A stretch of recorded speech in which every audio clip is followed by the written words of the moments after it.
unanimous decision from Dagestan, Russia.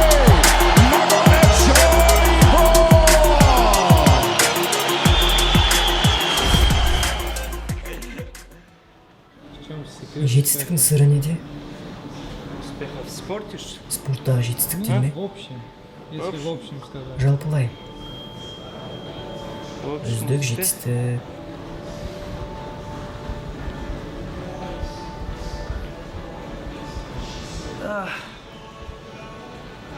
Тяжело это. Айтуға ауыр. Но я Бірақ ответил, мен жауап берер едім. не пойму, Түсінбеймін. ты не поймешь. Сен түсінбейсің. Секрет Жетістіктің успеха, сыры. да, о чем Білесің бе? я Мен қазір не ойлап Ты как отырмын? думаешь? Сен өзің қалай ойлайсың? Дисциплина. Тәртіп? Нет. Жоқ. Когда ты поймешь Өмірдің мәнін смысл түсінген жизни, кезде. понимаешь? Түсінесің бе? Вот тогда у тебя Сол кезде болады. Забит Магомед Шарипов 1991 жылдың 1 наурызында Хасавюрт қаласында дүниеге келген. Забит ұлты бойынша авар. 2001 жылға дейін Анжу құрамасында ойнады. Сонымен кикбоксингті қатар алып жүрді. Магомед Шариповтың сабағы нашар болғандықтан, ата-анасы 12 жасында Гусейн Магомаевтың 5 сторон света атты үлкен оқу орнына жібереді. Ұзақ уақыт тәлім алып, шығыстың спорт түрлерімен, соның ішінде кунг-фуды жаттықтырады. Кунг-фу физикалық жағынан күш берсе, психологиялық жағынан сенім мен жігер береді. Ушу сайында бойынша көптеген жасөспірімдер турнирлеріне қатысады. Ақша жағынан жанұясы ташылып көрсе де, әкесі үнемі ұлын қамтамасыз етіп отырды. Ол ушу сайында бойынша Ресейдің 4 дүркін чемпионы болды. Ең алғашқы дебюттік жекпе-жегі 2012 жылдың наурыз айында Жұмагелді Жетпісбаевты жеңумен бастады.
Араға 3 жыл салып 2015 жылы Абдулрахман Теміровқа қарсы жекпе-жек ұйымдастырды. Жартылай салмақта жеңіске жетіп, өзінің рекордын жаңартуға тағы бір қадам жақындады. Я Забит Магомед Шарипов, и мой стиль ушу санда. Многие мои соперники недооценили это искусство боя. Ну, посмотрите, что потом с ним стало. Такфайт — это одна из лучших школ единоборства. Победа Гран-при СП станет тому весомым доказательством. Последуется. Вот третья попытка. С одной стороны, защита от тейкдаунов пока что 100% забита. С другой стороны, контроль у сетки, именно агрессия. Мы знаем, что судьи очень большое внимание уделяют. Понятно. Конечно же, Демиров пока что превосходит совершенно явно. Но сейчас вот идет последняя минута первого раунда. И в случае, если продержится, забит. Смотрите! Тушит! Взял! Да! Ой-ой-ой, да-да-да. Специалиста по сабмишинам он Забит, сейчас обманул и обхитрил. Длинный такой острый удар у Забита Магомед Шарипова. И левый хайкик в область головы точно. Да, мне кажется, немного застаивается шеф Магомедов. Сейчас начал двигаться. Справа через руку и туда дополнительно с левой и левой сбоку. Туда же в подбородок. Вот это нокаут. Страшнейший нокаут. Забит. Одержал победу нокаутом и стал новым чемпионом Лиги ACB в полулегком весе Забит Магомед. Шешуші жекпе-жекте Шейх Магомед Арабхановты жеңіп, ACB турнирінің чемпионы болды. Забит Нью-Йорк қаласына көшіп, сол жерде Марк Генриде жаттығуларын жасады. Жыл салып UFC-ден келісімшарт түседі. Алғашқы статустық жекпе-жегі Майк Сантьягоға қарсы болды. Қарсыластар 2017 жылдың күзінде Роттердам қаласында кездесті. Екінші раундта Забит тұншықтыру әдісімен қарсыласын қапы қалдырды.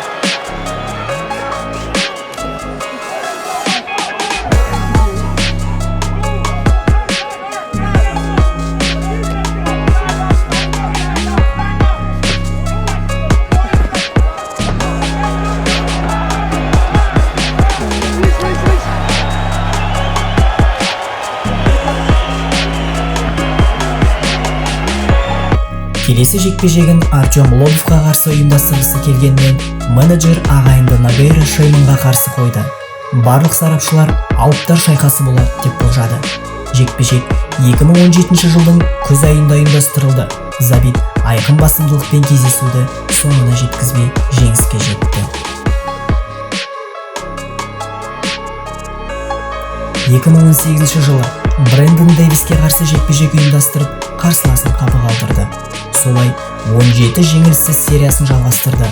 Бұл жеңіс Забитті жартылай жеңіл салмақтағы үздік 10-дықтың қатарынан 6-шы орынға тағантыреді.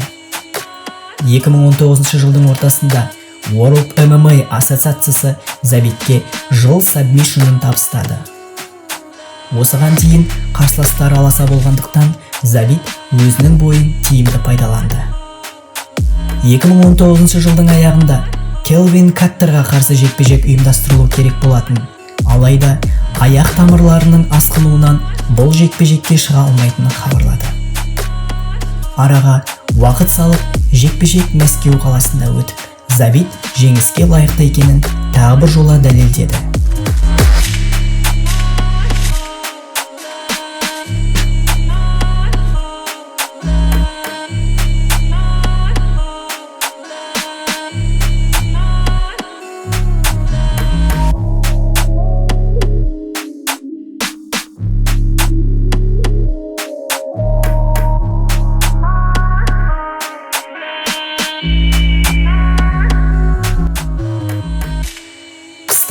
UFC рейтингінде 3-ші орынға көтерілді. Бірақ та араға 2 жыл салып, ешқандай жекпе-жек ұйымдастырмаған ол үздіктер қатарынан алынды. 2022 жылдың көктемінде өзінің спорттағы мансабын аяқтайтынын хабарлады. Осылай, жеңіліссіз сериясын үзбей келе жатқан Забит Магомедшариповтың мансабы ерте аяқтағаны біреулерге жұмбақ болып қалды. Егерде спорттағы жолын аяқтамаса, чемпион болар ма еді? Ал сіз ше, қалай ойлайсыз? Комментарийге жазып қалдырыңыз. MMA, ACB, UFC тарихында есімі таңба болып басылған Забит біздің жүрегімізде. Кім білсін, бәлкім сен де сол жолды таңдарсың.